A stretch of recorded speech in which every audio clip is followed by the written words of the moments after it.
Pag mga ingani bagod na luto no kay gana ra jud pagka mo mismo magluto kay makabalo magud mo na limpyo. Tapos sa pilan po nato nag mga sinugbadahan na karne kay namatay trippings ron.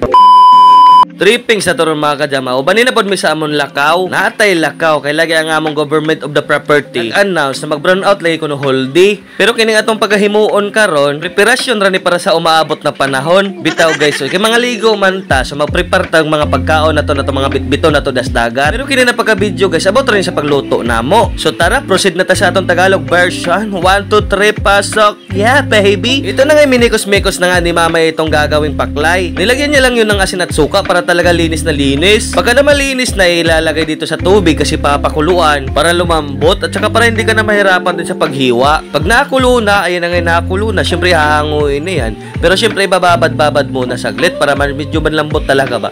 So ayan na nga hinango na nga guys kung makikita nyo. Ayan diba napakaganda tingnan no. Yan nga lang yung ginamit ni mama sa paggawa ng paklay guys. Sinamahan niya na rin ang puso ng baboy. Pagka gusto mo daw na malinis yung paklay mo, ito lang daw yung gagamitin mo. Talaga namang umuusok-usok pa yung makikita nyo. Hiniwa-hiwa na nga nila. At ayan na nga tinulungan na nga ni Ate Ira nyo para mas madali. Kailangan kasi bago mag-11 ay nasa dagat na kami para doon na lang kami magtanghalian. Pagkalipas ng ilang oras, minuto at segundo, ayan na nga natapos na nga yung hiniwa-hiwa nila. Napakaganda tingnan. Okay, makikita nyo. At syempre ako na may tamang inspection lang kung tama ba yung ginagawa nila. Baga nga humabol yung ibang kasama namin na nagkakamping, syempre nagdagdag na nga rin kami ng pagbili ng karne. Pero hindi pa naman sure na makakahabol sila. Pang in case lang ba? Dito lang naman yun malapit lang sa bahay namin, nasa may unahan lang konti. Dito lang kasi yung magbubukas ng linggo sa San Juan. Ayan, nandito na nga tayo kina Milfood. Ayan guys, so kumpleto rin sila sa karne. Nung pagkatingin nga namin iwalang yempo, ikala namin iwala na talaga. Itananong ako ng kanilang staff, ano daw hanap ko? Sabi ko, kuya, yempo yung pang-ihaw sana. Sabi ni kuya, walang problema yan. Your wish is my command daw, sabi niya. Kahit nga daw yung magkatay sila ng panibagong baboy para lang makabigay ng yempo. Akalain mo nga na may napakalupit nun yung mga ganun no. Kaya naman kinilo ka agad. Sabi ni kuya, ayos lang ba sir, sumubra ng 5 kilo? Sabi ko, ayos lang,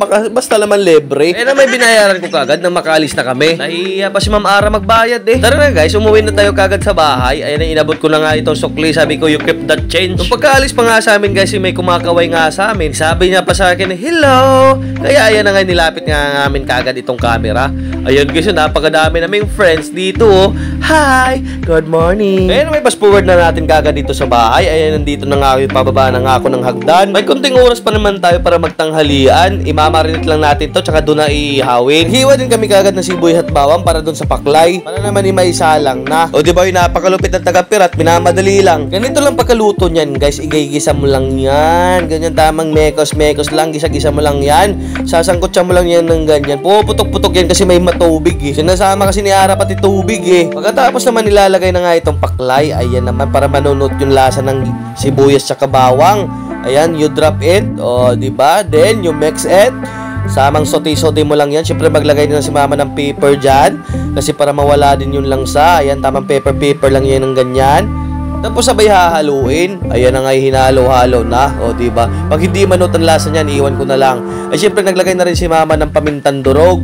Ayan, naglagay na nga rin siya ng oyster sauce. Pagkatapos maglagay ng oyster sauce, sabay maglalagay din ng tuyo, soy sauce. Ayan, tamang patak-patak lang ng soy sauce dyan. Siyempre maglalagay na rin ng patis. Mas masarap talaga pag patis yung gagamitin kaysa sa asin. Yung asin kasi walang amoy, ang patis may amoy. Amoy familiar. Ayan, tamang halo-halo lang ng gayaan. Diba? Napaka-basic. Basic lang ni mama, At syempre, pag gagawa ka ng paklay, hindi naman pwede na walang siling labuyo na ganito yung pagkahiwa, pabalagbag. Pag yan, hindi umusok yung tumbong mo, abay, iwan ko na lang. Pero hindi naman masyadong manghang yun. Napaka-uwi ko naman. Pre, hindi masyadong manghang. Kinakain ko pa nga yan ng buo, Pero yan yung anghang na swabe lang. Yung tipong kahit hindi ka mahilig sa maanghang, inakain mo pa rin. Ayan, ayos na yan. Pagka naayos na yung paklay, syempre i-ready na rin itong pangkilaw natin. Pag kami talaga yung kasama nyo, abay hindi pwedeng walang kilaw-kilaw par. Kahit payayain nyo kami kaagad, kilaw-ihaw talaga yung pinaka-the best. Ayan na, may hinugasan ko na kaagad itong liempo. Kahit pa sabihin natin bagong hiwa yan, kailangan pa rin natin yan hugasan. Ganyan.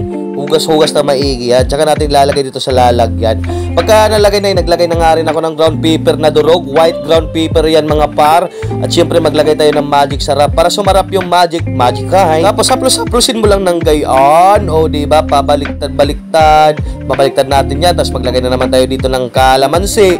Ayay, masarap na yan mga par. Huwag na tayo maglagay ng tuyo. Mas maganda pag ganitong ihaw lang. Huwag na mag soy sauce. Kasi makikita mo kasi talaga yung tamang pagkaluto ng baboy guys. Kasi pag may tuyo, diba mangingitim yan. Ikala mo luto na, hindi pa pala. Kaya na may hinango ka agad dito sa lalagyan. Nilagay ka agad sa lalagyan. Para naman makarga na nga dun sa kariton. So ayan, nilagay na kagad dito sa Tupperware. Ay, napakasarap yan mga par.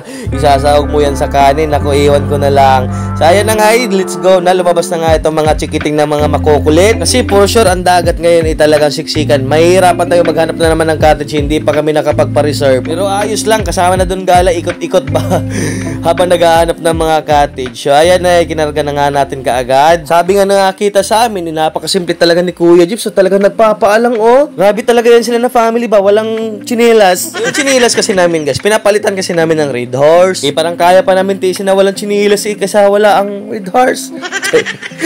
Pero charot lang ang lahat. Mo naigingon na ang tanan, pagsuway lamang. Ayun na nga, sumakay kagad sila mama at hindi na nga ako sasakay dito kasi magmumotor ako. Para in case naman wala kami mahanap na cottage doon, madali lang naman ipaikot-ikot itong motor. Sasakyan mahirap pag-backing doon. Lalo na ngayon, napaka-traffic doon. Promises. Ayan, ingat kayo sa biyahe nyo ha. Sana naman sumulat din naman kayo paminsan-minsan. Huwag tayong magkalimutan. O siya, close the door na. Para naman talaga suwabe. Diba? Ayan na nga sila. Paalis na nga at ako iniwan lang. Bye-bye, abalabyo, mama.